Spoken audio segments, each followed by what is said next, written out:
ନମସ୍କାର ଦର୍ଶକ ବନ୍ଧୁ, ମୁଁ ପ୍ରଦୀପ ଆପଣମାନଙ୍କୁ ସ୍ୱାଗତ କରୁଛି ଆଜିର ଆଉ ଏକ ନୂଆ ଭିଡ଼ିଓରେ।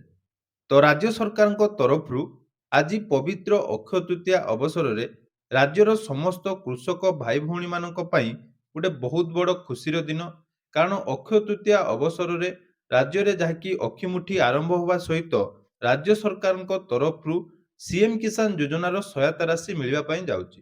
ତେଣୁ ଯେଉଁ ଯୋଗ୍ୟ ହିତାଧିକାରୀମାନେ ପୂର୍ବରୁ ସିଏମ୍ କିଷାନ ଯୋଜନାରେ ରେଜିଷ୍ଟ୍ରେସନ କରିଛନ୍ତି ସେମାନଙ୍କୁ ଆଜି ଶ୍ରୀଯୁକ୍ତ ମୋହନ ଚରଣ ମାଝୀଙ୍କ ଦ୍ୱାରା ବା ମାନ୍ୟବର ମୁଖ୍ୟମନ୍ତ୍ରୀଙ୍କ ଦ୍ୱାରା ସିଏମ୍ କିଷାନ ଯୋଜନାର ସହାୟତା ରାଶି ପ୍ରଦାନ କରାଯିବ। କିନ୍ତୁ ସବୁଠାରୁ ଦୁଃଖର ବିଷୟ, ଗତ ଥର ଯେଉଁ ସିଏମ୍ କିଷାନ ଯୋଜନାରେ ଆପଣମାନଙ୍କୁ ଟଙ୍କା ମିଳିଥିଲା, ତ ସିଏମ୍ କିଷାନ ଯୋଜନାର ଟୋଟାଲ ରବି ଋତୁରେ ପାଇଥିବା ହିତାଧିକାରୀଙ୍କ ସଂଖ୍ୟା 51 ଲକ୍ଷ ଥିବା ସମୟରେ ଏଥର ସିଏମ୍ କିଷାନ ଯୋଜନାରେ 41,68,582 ଜଣ ହିତାଧିକାରୀଙ୍କୁ ସିଏମ୍ କିଷାନ ଯୋଜନାର ସହାୟତା ରାଶି ମିଳିବ। ତେଣୁ ଆଜିର ଯେଉଁ ଟଙ୍କାଟି ଆପଣମାନଙ୍କୁ ଆସିବ, ଏଥିରେ ଆପଣମାନଙ୍କର ଦେଖିବେ 10 ଲକ୍ଷ ହିତାଧିକାରୀ ମାନେ ବର୍ତ୍ତମାନ ସିଏମ୍ କିଷାନ ଯୋଜନାରୁ ବାଦ ପଡ଼ିଛନ୍ତି। ତା ଭିତରେ ମ୍ୟାକ୍ସିମମ୍ ରହିଛନ୍ତି ଆମର କ୍ଷୁଦ୍ର ନାମମାତ୍ର ଚାଷୀ, ତା ସହିତ ଯେଉଁମାନେ ଭୂମିହୀନ ପରିବାରରେ ଅଲରେଡି 12,500 ଟଙ୍କା ପାଇସାରିଛନ୍ତି, ସେମାନଙ୍କୁ ଆଜି ସିଏମ୍ କିଷାନ ଯୋଜନାର ସହାୟତା ରାଶି ମିଳିବ ନାହିଁ। ତେଣୁ ଆସନ୍ତୁ ସିଏମ୍ କିଷାନ ଯୋଜନାରେ ଆଜି କେତେବେଳେ ଟଙ୍କା ମିଳିବ ଏବଂ କୋଉମାନେ ଏହି ଟଙ୍କା ପାଇବେ, ଏଥିରେ କେଉଁ ହିତାଧିକାରୀମାନଙ୍କୁ ବର୍ତ୍ତମାନ ବାଦ ଦିଆଯାଇଛି ତାର ସମ୍ପୂର୍ଣ୍ଣ ଡିଟେଲ୍ସ ଜାଣିବା। ତା ପୂର୍ବରୁ ଯଦି ଚ୍ୟାନେଲକୁ ପ୍ରଥମ ଥର ଭିଜିଟ୍ କରୁଛନ୍ତି, ଭିଡ଼ିଓକୁ ଲାଇକ୍ କରିବେ, ଚ୍ୟାନେଲକୁ ସବସ୍କ୍ରାଇବ୍ କରିବା ସହିତ ପାଖରେ ଥିବା ବେଲ୍ ଆଇକନକୁ କ୍ଲିକ୍ କରି ଅଲରେ ସେଟ୍ କରିଦେବେ।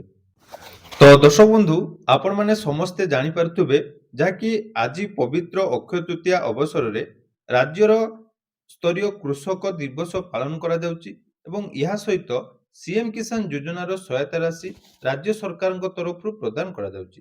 ତେଣୁ ଆଜି ଯେଉଁ ଟଙ୍କାଟି ଆପଣମାନଙ୍କୁ ମିଳିବ, ଏହାର ଦେଖନ୍ତୁ ସମୟ ମଧ୍ୟ ଦିଆଯାଇଛି 20 ଏପ୍ରିଲ 2026 ରହିଛି ଏବଂ ସକାଳ 9 ଘଟିକା ସମୟରେ ଆଜି ରାଜ୍ୟ ସରକାରଙ୍କ ତରଫରୁ କେନ୍ଦ୍ରୀୟ ଧାନ ଗବେଷଣା ଅନୁଷ୍ଠାନ ଯୋଉଟାକି ଆମର କଟକରେ ରହିଛି, ସେଠି ଉପମୁଖ୍ୟମନ୍ତ୍ରୀ ଏବଂ ସାଂସଦମାନଙ୍କର ଉପସ୍ଥିତିରେ ଏହି ଟଙ୍କା ପ୍ରଦାନ କରାଯିବ ଏବଂ ଟଙ୍କା ଯାହାକି ଆପଣମାନଙ୍କର 9ଟା ସମୟ ଲେଖାଯାଇଛି। ତେଣୁ ଟଙ୍କା ଆପଣମାନଙ୍କର 10ଟା ପରେ ହିତାଧିକାରୀମାନଙ୍କୁ ଯାହାକି ଏହି ଟଙ୍କା ପ୍ରଦାନ କରାଯିବ। କାରଣ ଏଥିରେ ମଧ୍ୟ ଆପଣମାନଙ୍କର ଗୋଟେ ସଭାର ଆୟୋଜନ କରାଯିବ। ସଭା ଆୟୋଜନକୁ ମୁଖ୍ୟମନ୍ତ୍ରୀ ସମ୍ବୋଧନ କରିବେ ରାଜ୍ୟର ସମସ୍ତ କୃଷକମାନଙ୍କୁ ଏବଂ ଦିନ 10ରୁ 11ଟା ପରେ ଆକାଉଣ୍ଟକୁ ଟଙ୍କା ଆସିବା ଆରମ୍ଭ ହେବ। ତାପରେ ଯେତେବେଳେ ଟଙ୍କା ଆସିବ ସେ ବିଷୟରେ ମୁଁ ଆପଣମାନଙ୍କୁ ଅପଡେଟ୍ ଦେବି। କିନ୍ତୁ ସବୁଠାରୁ ବଡ଼ କଥା ଯୋଉଟାକି ରହିଛି, ଯୋଉଟାକି ଆପଣମାନେ ଜାଣିଲେ ଆଶ୍ଚର୍ଯ୍ୟ ହେବେ, ବର୍ତ୍ତମାନ ସୁଦ୍ଧା ଆପଣମାନଙ୍କୁ ମଧ୍ୟ ମୁଁ ଇନଫର୍ମେସନ ଦେଇନଥିଲି। କିନ୍ତୁ ଦେଖନ୍ତୁ ଗତ ଥର ଯେଉଁ ଆପଣମାନଙ୍କର ସିଏମ୍ କିଷାନର ସହାୟତା ରାଶି ଆସିଥିଲା, ଦେଖିପାରୁଥିବେ ତାର ମଧ୍ୟ ମୁଁ ସ୍କ୍ରିନଶଟ ଏଠି ଆପଣମାନଙ୍କ ସାମ୍ନାରେ ଲଗେଇ ଦଉଛି ଯେ ରବି 2025-26 ପାଇଁ ସିଏମ୍ କିଷାନର ଯେଉଁ ସହାୟତା ରାଶି ନୂଆଖାଇ ଅବସରରେ ମିଳିଥିଲା, ସେଠି ଦେଖନ୍ତୁ ମୁଠ ଥିଲା କେତେ ନା 51 ଲକ୍ଷରୁ ଉର୍ଦ୍ଧ୍ୱ କ୍ଷୁଦ୍ର ନାମମାତ୍ର ଚାଷୀ ଥିଲେ। ତା ସହିତ ବିଶେଷ ଭାବରେ ଅନୁନ୍ନତ ଜନଜାତି କୃଷକ ସମାଜ ଏବଂ ଭୂମିହୀନ କୃଷକ ପରିବାରଙ୍କୁ ଟଙ୍କା ମିଳିଥିଲା। କିନ୍ତୁ ଏଥର ଯେଉଁ ସଂଖ୍ୟାଟି ଆପଣମାନଙ୍କର ରହିଛି, ପୂର୍ବରୁ ଯେଉଁ ରିପୋର୍ଟ ରହିଛି ସେହି ହିସାବରେ ଯଦି ଆମେ ଦେଖିବା, ବର୍ତ୍ତମାନ ଏହି ସଂଖ୍ୟା କେତେରେ ପହଞ୍ଚି ଯାଇଛି ନା ଏହି ସଂଖ୍ୟା 41,68,582ରେ ପହଞ୍ଚି ସାରିଛି। ତେଣୁ ଏଇ ଯେଉଁ 10 ଲକ୍ଷ ହିତାଧିକାରୀ ମାନଙ୍କର ନାଁ କଟିଛି, ତା ଭିତରେ କୋଉମାନେ ରହିଛନ୍ତି ଦେଖନ୍ତୁ। ତା ବିଷୟରେ ଯଦି ଆମେ କଥା ହେବା ନା, ଯେଉଁ ଭୂମିହୀନ ପରିବାରରେ ଆପଣମାନଙ୍କର ସିଏମ୍ କିଷାନ ଯୋଜନାରେ 12,500 ଟଙ୍କା ମିଳିସାରିଛି, ତ ସେହି ହିତାଧିକାରୀ ମାନଙ୍କୁ ବର୍ତ୍ତମାନ ସିଏମ୍ କିଷାନର ସହାୟତା ମିଳିବ ନାହିଁ। ତେଣୁ ତା ପାଇଁ ମଧ୍ୟ ବହୁତ ହିତାଧିକାରୀଙ୍କର ନାଁ କଟିଛି ଏବଂ ଯେଉଁ ସଂଖ୍ୟାଟି 10 ଲକ୍ଷ ରହିଛି, 10 ଲକ୍ଷର ଯେଉଁ ହିତାଧିକାରୀଙ୍କର ନାଁ କଟିଛି ତା ଭିତରୁ ଆଉ ଗୋଟିଏ ଇମ୍ପୋର୍ଟାଣ୍ଟ ରହିଛି।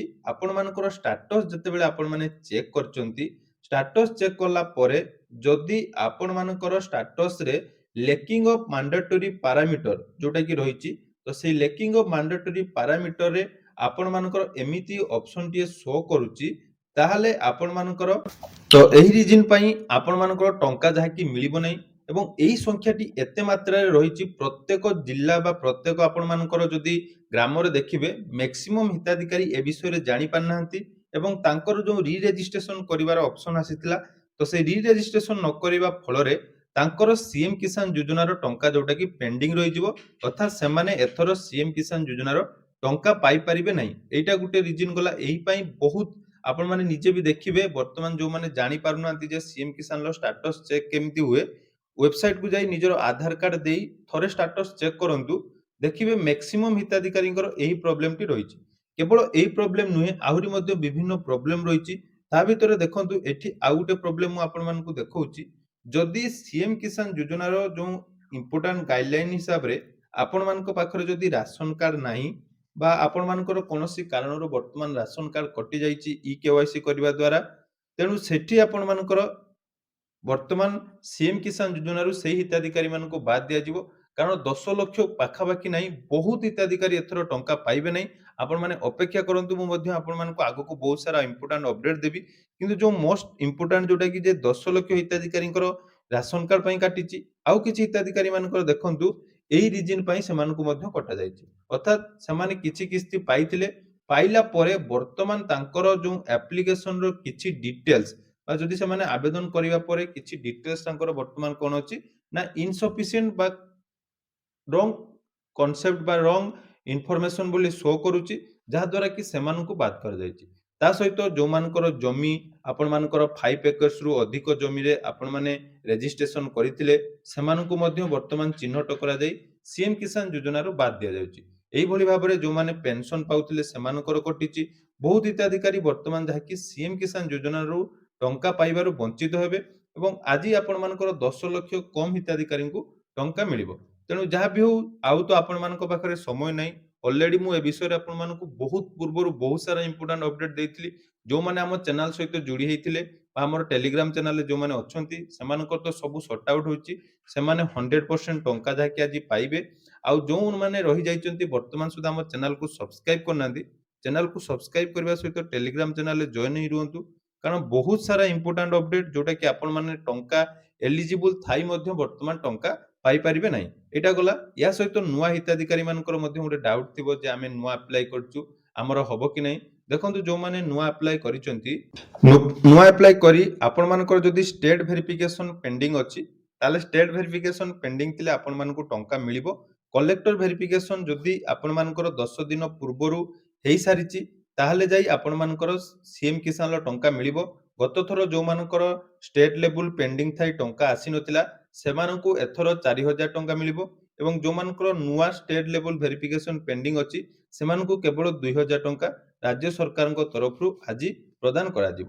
ତ ଯାହା ବି ହଉ, ଚାଷୀ ଭାଇ ଭଉଣୀମାନେ ଯୋଉମାନେ ପୂର୍ବରୁ ସବୁ କିଛି ଡିଟେଲ୍ସ ଠିକ୍ କରିଛନ୍ତି, ସେମାନେ ଆଜି ସିଏମ୍ କିଷାନ ଯୋଜନାର ସହାୟତା ପାଇବେ ଏବଂ ବାକି ହିତାଧିକାରୀମାନଙ୍କୁ ଆଗାମୀ ସିଏମ୍ କିଷାନ ଯୋଜନାର ଟଙ୍କା ପାଇବା ପାଇଁ ହେଲେ ଯାହା ଯାହା ଇମ୍ପୋର୍ଟାଣ୍ଟ ଅପଡେଟ୍ ଅଛି ତାକୁ ଅପଡେଟ୍ କରନ୍ତୁ ଏବଂ ଯଦି ଆପଣମାନେ ଚ୍ୟାନେଲକୁ ବର୍ତ୍ତମାନ ସୁଦ୍ଧା ସବସ୍କ୍ରାଇବ କରିନାହାନ୍ତି, ସବସ୍କ୍ରାଇବ କରନ୍ତୁ। ଯେତେବେଳେ ଟଙ୍କା ଆସିବ, କେତେବେଳେ ଆସିବ, କଣ କଣ ନୂଆ ନୂଆ ଅପଡେଟ୍ ଆସିବ, ନିହାତି ଆପଣମାନଙ୍କୁ ଏହି ଚ୍ୟାନେଲ ମାଧ୍ୟମରେ ମୁଁ ଆପଣମାନଙ୍କୁ ଜଣେଇବି। ଧନ୍ୟବାଦ।